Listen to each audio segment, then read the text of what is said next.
Hello, friends. Havoc joins the Navy. Havoc would next go to Chicago to visit her mother and say goodbye to her brother, who was on leave before his first deployment to Iraq.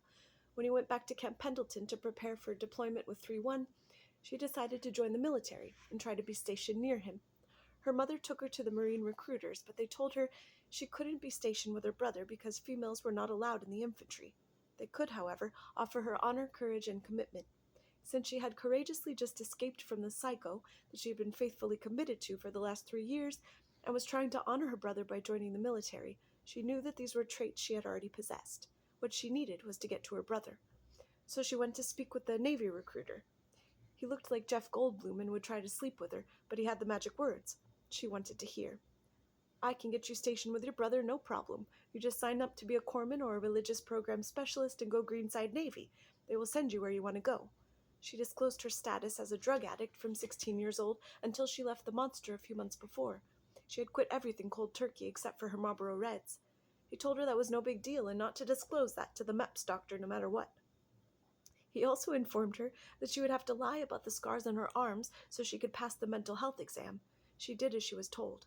She walked into the recruiter's office at the end of June 2004, and she was in her first day of boot camp on her 21st birthday, 2 weeks later, July 7th, 2004.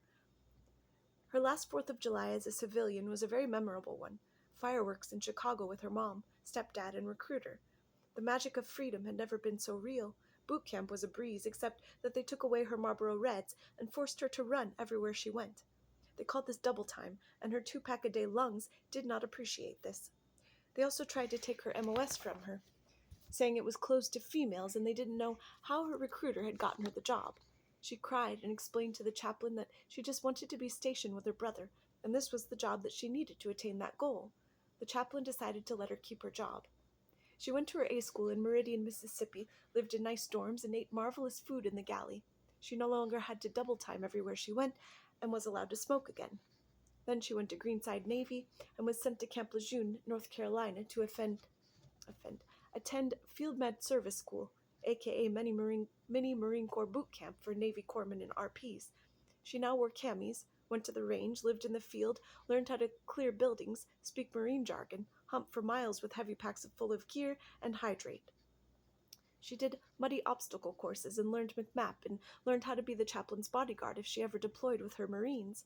She ran PFTs and humped some more, hydrated, changed her socks, humped some more, and ate horrible food in the chow hall. She loved every minute of it. The whole time her brother was sending her letters from Fallujah, full of encouragement and laughter. He could always make her laugh. Those letters were fuel for hard days. Some were funny stories he made up to make her laugh, and some were written in Arabic with no translation to make her roll her eyes and smile. Each letter was a candle that lit her ember of hope into a flame of determination. She had to get to her brother. Failure was not an option.